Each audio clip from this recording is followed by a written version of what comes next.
welcome to Weathersfield Proctor Library Storytime. I'm Glenna Coleman, Youth Services Librarian, and here's our Library Bear, all set to read you a couple of stories today. The first story is a teeny story, and the second one is a tall tale. I think you'll understand more about that as I read them to you, so let's just get started. So our first story is called The Teeny Tiny Woman by Paul Galdone. And when we look inside the title page, we see that there's a subtitle, The Teeny Tiny Woman, A Ghost Story by Paul Galdone. Now you may have guessed that this is going to be our teeny story. Once upon a time, there was a teeny tiny woman who lived in a teeny tiny house in a teeny tiny village.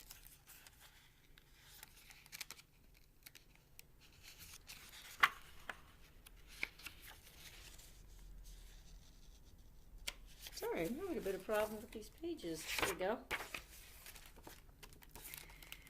Now one day, this teeny tiny woman put on her teeny tiny bonnet and stepped out of her teeny tiny house to take a teeny tiny walk.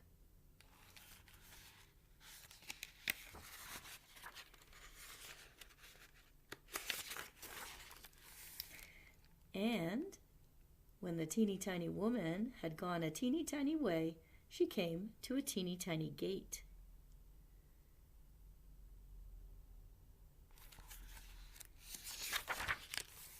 So the teeny tiny woman opened the teeny tiny gate and went into a teeny tiny churchyard.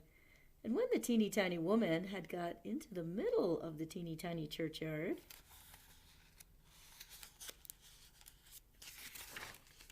she saw a teeny tiny bone on a teeny tiny grave. And the teeny tiny woman said to her teeny tiny self, "This teeny tiny bone will make me some teeny tiny soup for my teeny tiny supper."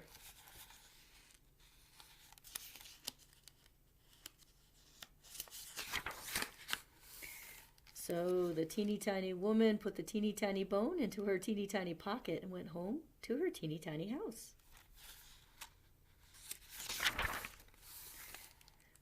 When the teeny tiny woman got back to her teeny tiny house, she was a teeny tiny bit tired, so she went upstairs to her teeny tiny bedroom. Then the teeny tiny woman got into her teeny tiny nightgown and put the teeny tiny bone into a teeny tiny cupboard.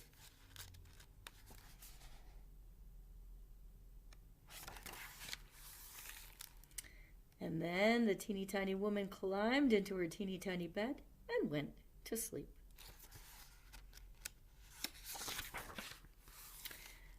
When the teeny tiny woman had been asleep for a teeny tiny time, she was awakened by a teeny tiny voice from the teeny tiny cupboard. The voice said, "Give me my bone."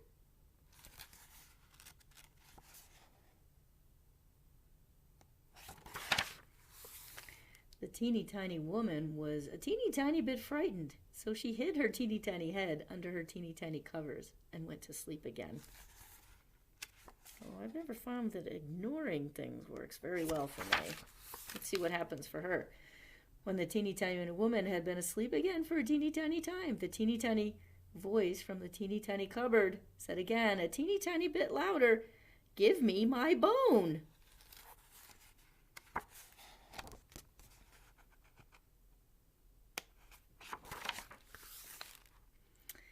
This made the teeny tiny woman a teeny tiny bit more frightened, so she hid her teeny tiny head a teeny tiny bit further under the teeny tiny covers.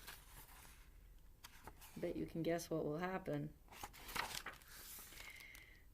When the teeny tiny woman had been asleep again for a teeny tiny time, the teeny tiny voice from the teeny tiny cupboard said again, a teeny tiny bit louder, "Give me my bone."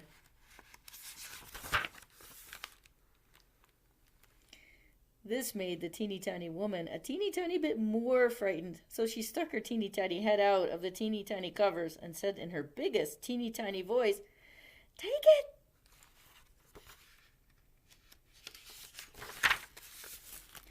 After that, she put her teeny tiny head back under the teeny tiny covers, and all was quiet. Well, I hope you enjoyed The Teeny Tiny Woman by Paul Galdone. That's our teeny tiny story. We also have a tall tale. This tall tale is about Pecos Bill. This says, a tall tale retold and illustrated by Steven Kellogg. Now, a tall tale is not necessarily about tall people, but it's about amazing things that we think could probably never happen. Pecos Bill, a tall tale retold and illustrated by Steven Kellogg.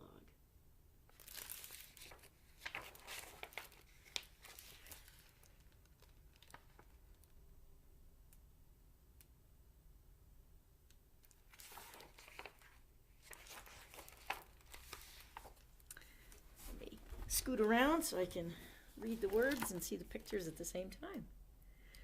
Back in the rugged pioneer days when Pecos Bill was a baby, his kinfolk decided that New England was becoming entirely too crowded, so they piled into covered wagons and headed west. The clan considered settling in East Texas until Bill's ma noticed a homesteader putting up a shack about 50 miles away. "Another crowded neighborhood," she grumbled. "Let's push on." As they crossed the Pecos River, Bill threw out a fishing line, but when a Texas trout nibbled, Bill was yanked overboard. He was towed far downstream, and he would have drowned for sure if an old coyote hadn't grabbed him. Her family adopted Bill and taught him the ways of wild creatures.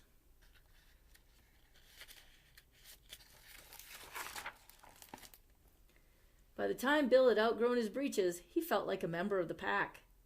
He loved to romp with his coyote brothers, and as he grew older, he sometimes played with the bighorn sheep. One day, a drifter named Chuck stumbled across Bill while he was taking a nap. He asked Bill what he meant by snoozing in the brush without his trousers. Bill tried to explain that he was a coyote.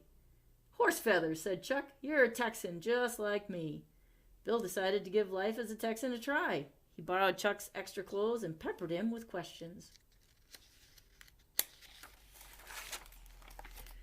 "To tell the truth," said Chuck, "most Texans are flea-bitten outlaws, and the worst of them all are the Hell's Gulch gang.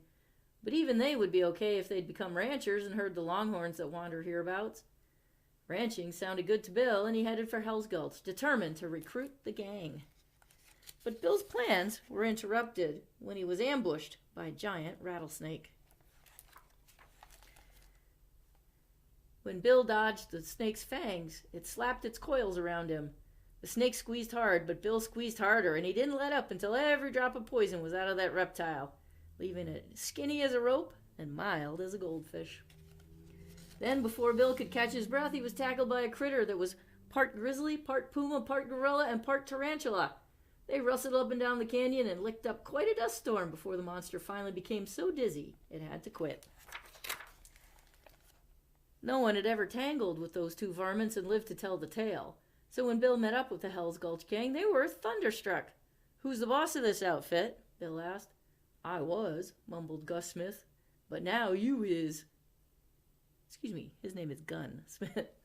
Bill told the gang that he was going to turn every last one of them into respectable ranch hands, but the men claimed that Texas cattle were much too ornery to ever put up with ranching. Bill had a sudden inspiration, and he approached a longhorn that was sulking nearby. Just as the bull whirled around to trample him, Bill snagged him with the rattlesnake and yanked with all his might. Cattle roping has just been invented. Bill scared that bull out of its skin with a blood-curdling coyote howl. The embarrassed creature hightailed it off to grow a new coat, while Bill cut the hide into strips and passed them out to the men to use as lassos.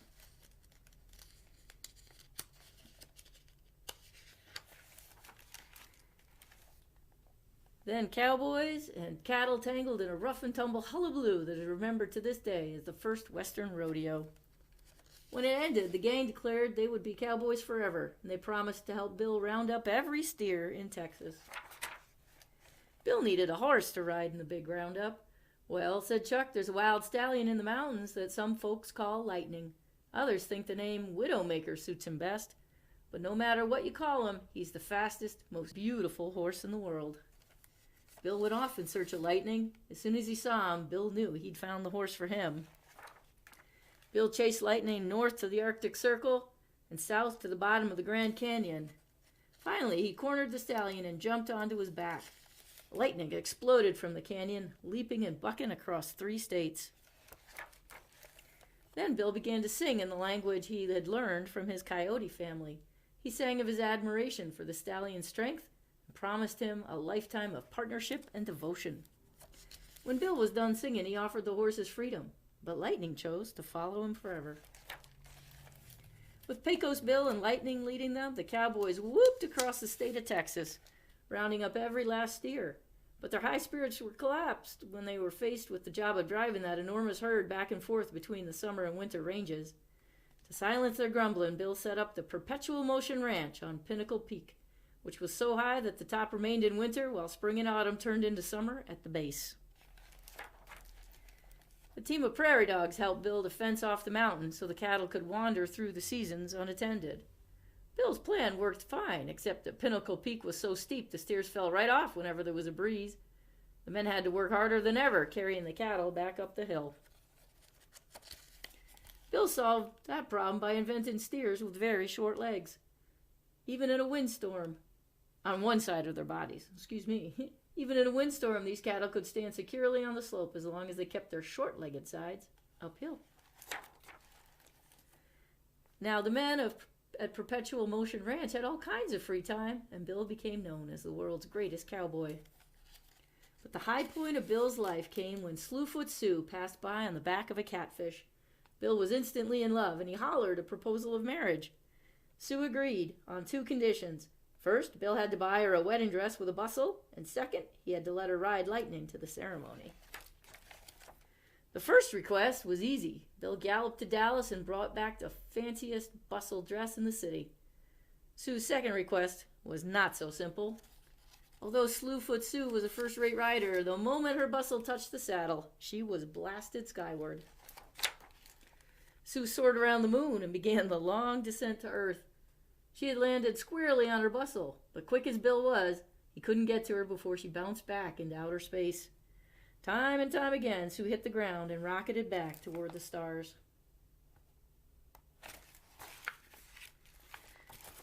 Sue probably would have sailed back and forth forever if Bill hadn't lassoed a tornado to help him catch his bouncing bride. The pair of them clung to that careening storm until it blew itself out over California. To Bill's amazement, he and Sue landed on top of his ma and pa's wagon. Bill couldn't believe his kinfolk were still searching for a home site. He told them they could spend the rest of their days roaming, but they'd never find a place equal to Texas. Everyone returned to Bill's ranch for a wing-ding of a family reunion, and today their descendants are still there, happily herding cattle. Well, that was a little bit unbelievable.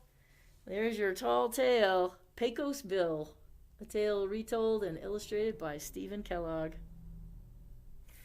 Well, you've had your teeny tale and you've had your tall tale, and that's the end of our tales for today. Thanks for visiting with us at the Weathersfield Proctor Library. I'm Glenna Coleman, Youth Services Librarian, and our library bear likes to have you come too. We'll see you next time.